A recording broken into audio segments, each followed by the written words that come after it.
So anyway, hey, this is your good buddy Thorne. Hey, we're going to do a live chat real quick because somebody asked me about what is the difference between wargaming with a capital W and war gaming with a big G. And so here's my thoughts on that. First, the capital war gaming is playing a war game or playing a tabletop game or recreating a military situation in which you're using historically accurate table of organization and equipment. You're using rules that reflect a very realistic approach to warfare. And the goal is to understand warfighting and combat a little bit better. And war gaming with a capital G, gaming, is actually going out and playing a war game and just for the fun of playing the war game. Perhaps you're mega gaming it,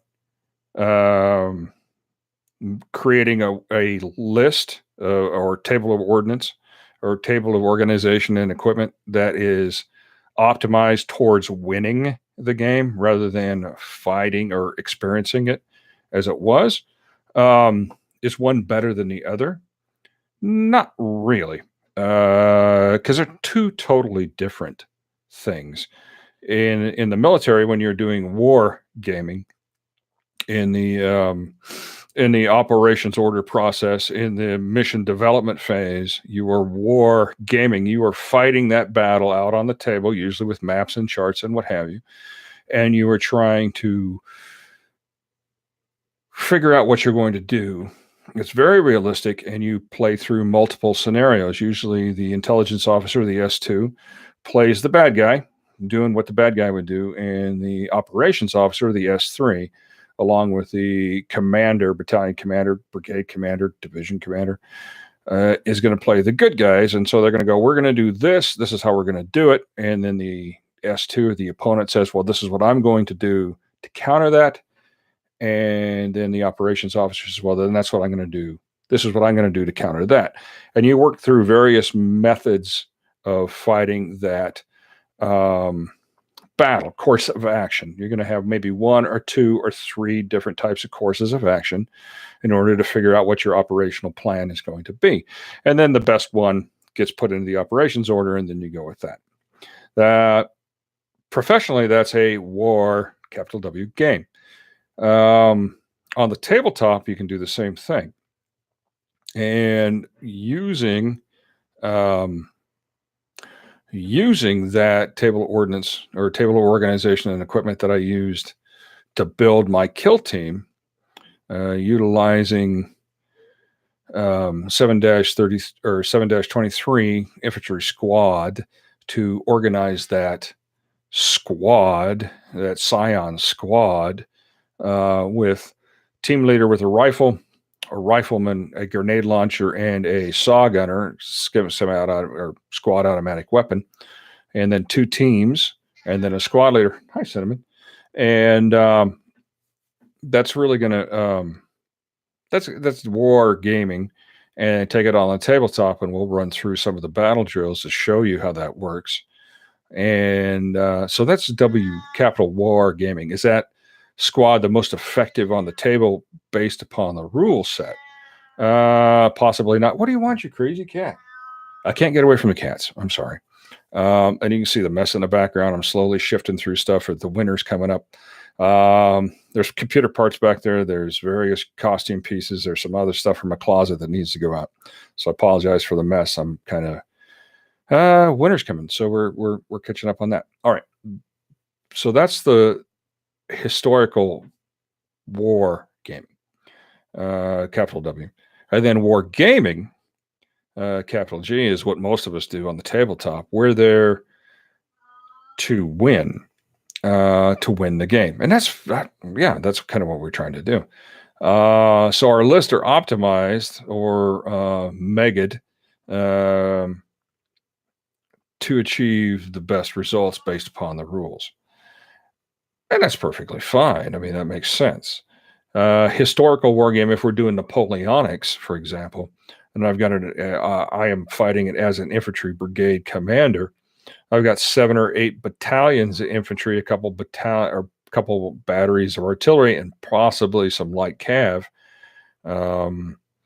There's not a lot I can do to tweak that up to make it more effective on the battlefield. I can take guards units if I'm doing French. I can do Imperial Guards brigade, but that's not very realistic. I can, if I'm a British commander, I could take a Highland brigade and augment it with rifles and be very effective. Not terribly realistic, but they were there, and so that's kind of what we're talking about with the big G gaming. And Warhammer 40K Kill Team, some weapons are more effective than others, and so if you take more of those than would be normal, that's kind of gaming with a capital G, and that's perfectly fine. It's well within the rules. It takes a little bit out of it, in my opinion, simply to play to win. But it's neither here nor there. But like I said, somebody asked me, what do I think the difference between gaming and war gaming is? And so that's really about it. I don't really have a whole lot left to say on that topic. We're getting ready to do working on the Highland Orcs. And I'll touch upon that for just a second, then I'll cut off because I got so much stuff to do today. Highland Orcs in game, and this is Alliance LARP. High Orcs are a player race. They are related to the monster orcs, if you will, but they're slightly more civilized, that live in clan units, and yeah, they're pretty good. They're beefed up on their strength a little bit. They have more. How do I say this? They're more aggressive. They're more stronger than the human baseline. But they can't read and write nearly as well. Now, and we took a look at that and said, okay, well, we're talking clan-based family units. There's not very many of them. Honor to the clan is above everything. And so the logical progression, at least for me, was, well, let's just do Highland Orcs. That would be funny as hell. And so that's kind of what we're doing. That's the genesis of that. And so I'm putting together the stuff today to start the initial video. It's probably going to be 2 or 3 videos worth of trying to set this up. We do have the morph bodysuits in, so we're going to take a look at that. We bought a fairly cheap one to start with, just to see how it goes, to see how it works.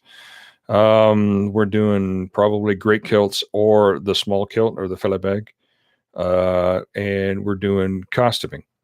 So probably using latex masks and jaw pieces to do the facial reconstruction of the orc, rather than do green paint. We're trying to stay away from the green face paint as much as possible.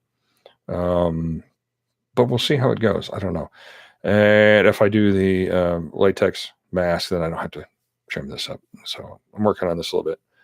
So I think that's about it for today. If you have any questions or anything like that, drop me a line and I'll answer them as quick as I can. And you guys take care, and we'll see you around. All right. I got to go clean that mess up, and I got to do some work to get the video ready. All right. We'll talk to you later. Bye.